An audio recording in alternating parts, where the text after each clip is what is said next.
Oi, só para vocês saberem, essa daqui é um Dendrobium denfal, ela é levemente perfumada.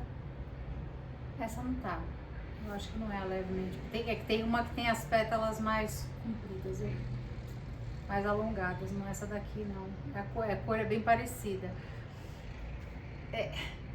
Então, mas de qualquer maneira as perfumadas precisam de uma boa luminosidade batendo nelas para que elas soltem esse perfume. Normalmente é de manhã, não é regra, tem uma outra que é no final do dia.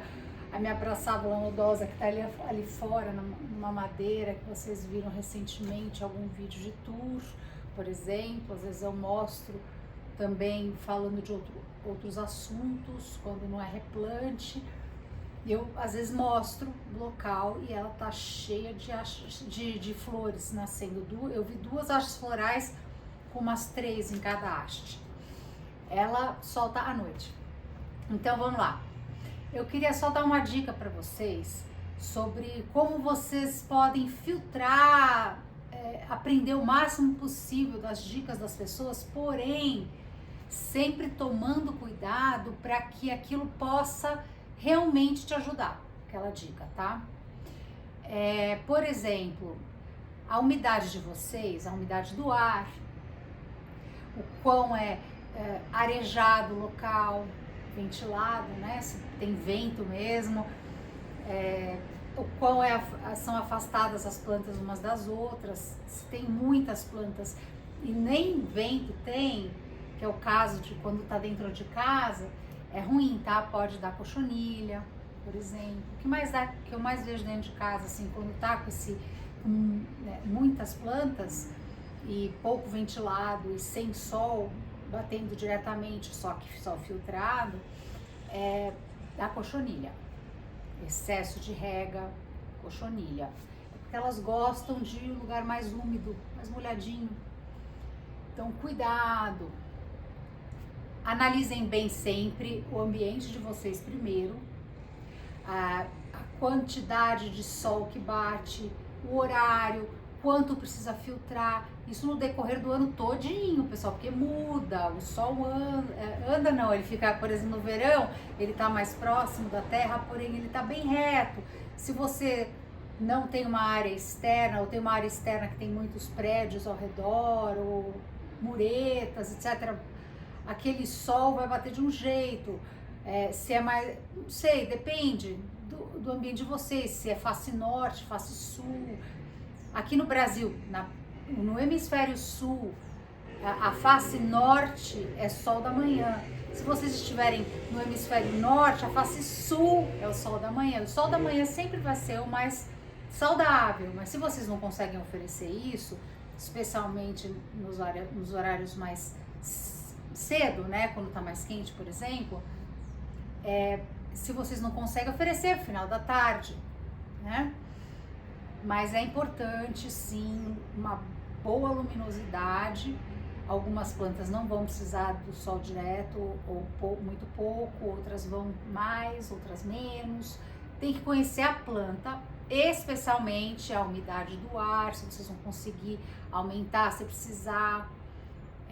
Não sei, pode ser que vocês coloquem um umidificador, pode ser que vocês coloquem um balde de água, às vezes água gelada porque está muito quente, com um ventilador que bate.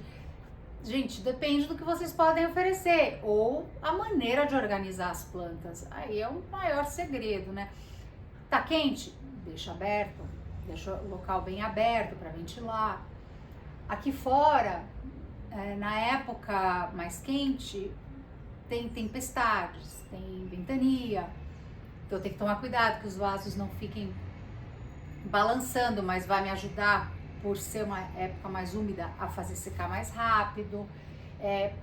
Aqui seca muito mais rápido no outono e no inverno do que no final da primavera e os 2 primeiros meses do verão, porque aqui já, por exemplo, são meio-dia agora, já não tem o sol que teria a essa hora quando é mais frio, porque São Paulo capital, especialmente essa região de São Paulo capital, fica mais frio, eu adoro.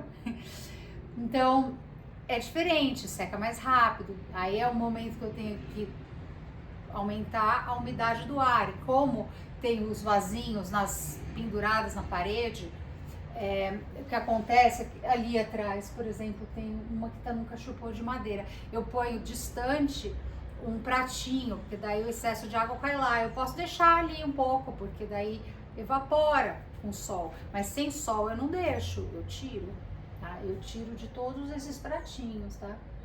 Porque eu tenho que garantir que seque logo, senão fica um monte de bichinhos, às vezes até apodrece a minha planta. De novo, depende do ambiente que vocês podem oferecer, tá? Eu tenho um ambiente mais para úmido, isso, pouco tempo de ambiente mais seco. Aí, por exemplo, lá fora, se eu replanto nessa época do ano, tá mais quente, não bate tanto sol, é excelente para crescerem as novas raízes e folhas. Quando tá mais seco, resseca muito elas. É bom para dendróbio da floração? Porém eu tenho que tomar cuidado para não ressecar todas as raízes. Dendrobium denfal, ótima planta para quem tem uma certa luminosidade solar batendo nela. Claro, ela dá flor de 3 a 4 vezes ao ano, muito bom ter.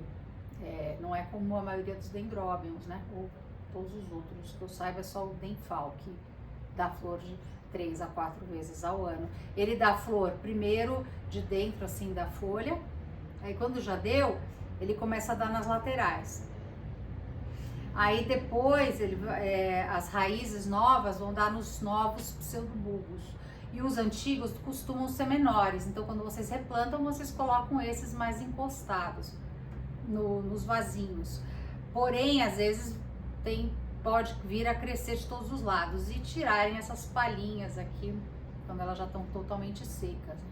Aqui eu retiraria a folha, se eu retirar essa palhinha já seca. Então, de novo, tomem cuidado, filtrem bem, porque tem gente, às vezes tem um cultivo maravilhoso, nota 1000, resultado perfeito. Porém, a dica daquela pessoa pode não dar certo no seu microclima, entendeu? Filtrem. É importante vocês conhecerem, por exemplo, tem um homem que eu assistia muitos vídeos, mas parei de assistir porque ele falava muito dele, muito mais do que do cultivo em si. E de realidade dele, não relacionada a plantas. Mas, por exemplo, no inverno dele, na Inglaterra, e lá tem menos sol, o ambiente costuma ser mais nublado, no inverno ele chega a ter só 5 horas de luminosidade. Não necessariamente luminosidade solar, tá? Luminosidade do dia. Então, aí vocês têm que pesar, né? E no verão, tem muitos lugares na Europa, no verão, que 10 horas da noite ainda é dia. Então, que é o caso da região da minha família, no sul da França. E aí, vocês têm que conhecer todos esses períodos para saber qual é a planta que vai dar certo no seu microclima. Não adianta vocês comprarem uma planta que não vai dar certo. É frustrante. E para que gastar esse dinheiro ou até prejudicar a própria planta, né? Vai matar a planta para quê?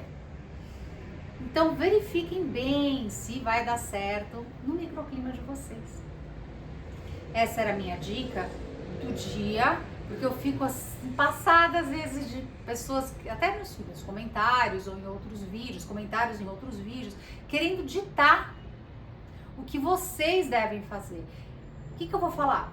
Reguem assim que secar. Não esperem muito para regar, mas não reguem se continuar molhado. Tá muito seco, aumentem a umidade do ambiente. Não sei, replantou, regue dentro de 1 ou 2 dias. Eu, no meu caso, no meu microclima, depois de 2 dias, ok. Que mais eu posso dizer? Aqui, quando tem vaso transparente, o vaso até pode ser mais fundo, vocês podem ver o que está acontecendo. Aqui está bem verde, não é hora de regar, mas eu reguei várias aqui. As na madeira, especialmente, que seca mais rápido, coloquei vitamina B. Aí, se vocês querem um vaso mais fundo, é melhor o transparente. Aí, se vocês querem um vaso colorido, bonito, assim, é melhor um mais raso. Mas, gente, se o clima de vocês também é muito quente, o vaso de plástico vai fazer com que borbulhe dentro. Aí, quando é muito quente, regue na época no horário mais fresco. Se for muito quente também, o melhor é o final do dia, porque a planta ela tem mais tempo para absorver no decorrer da noite. Se tá frio, molhem no horário mais quente, de dia, porque daí ela vai secar mais rápido e não vai ficar com frio, não vai queimar as raízes. O que mais? O vaso assim de cerâmica, ele absorve a água, então seca mais rápido. Clima úmido, excelente. Tijolo, também plantar no tijolo, mesma situação. De barro, desculpa, é de barro, é vaso de barro. Cerâmica é esse aqui. Na verdade, às vezes é barro pintado, tá? Mas tem uns que são de cerâmica mesmo. É um que tá lá atrás, que não dá pra ver agora. Aí, os de plástico rasos, bem rasos se pegar o de plástico, porque ele vai segurar mais a umidade. E se tiver muito quente, vai borbulhar, vai esquentar lá dentro, vai matar as coitadas das plantas. Então vocês têm que saber como usar. Se um lugar é muito exposto à chuva, é melhor um material que seque mais rápido. Para muita gente dá certo pedrinha, para mim não dá certo, não seca nunca. Se eu colocar pedra, se eu colocar argila expandida, não é a mesma coisa que um vaso assim. Claro que se vocês colocarem argila expandida dentro dele vai demorar mais a secar. Se vocês plantarem em cima de um tijolo e colocar dentro de um vaso desse, vai secar mais rápido. Então, se você mora numa região úmida, é melhor do que a argila expandida. A argila expandida vai segurar mais a umidade, mas se você não puder regar com frequência, vai testando, né? Um vaso. Não vai fazendo em todas de uma vez, que se der errado em uma, vai dar errado em todas. E precisa de meses às vezes. Se as plantas estão recém-replantadas, reguem com alguma coisa que vai fazer com que crie novas raízes e folhas mais rápido. Eu rego com vitamina B no início, uma vez na semana ou até duas. Aí depois do replante que eu tô falando, né, por exemplo, uma vez na semana, depois a cada 15 dias, depois uma vez por mês. Mas não nas plantas já bem enraizadas, porque daí pode fazer com que não dê floração, né? Porque é nitrogênio, é a parte de crescimento. Se vocês não têm vitamina B, café, gente, uma porção de café para 3 de água, excelente. Não é igual a vitamina B, mas tem uma reação bem similar. É assim, são dicas assim que eu gosto de dar para vocês e não sair ditando, né, o que vocês devem fazer. Sempre verifiquem o clima, microclima, a estação do ano, a luminosidade solar, quanto tem que filtrar, esses detalhes, conhecendo o seu ambiente e a necessidade de cada planta. Fica a dica. Não vou dizer que eu dou as melhores dicas, porque eu sempre vou errar para alguns, acertar para outros, e é assistindo várias vezes que vai fixar. Isso com certeza, ouvindo de novo, e de novo, e de novo, e de novo. Curtam aí o vídeo, hein? Tchau!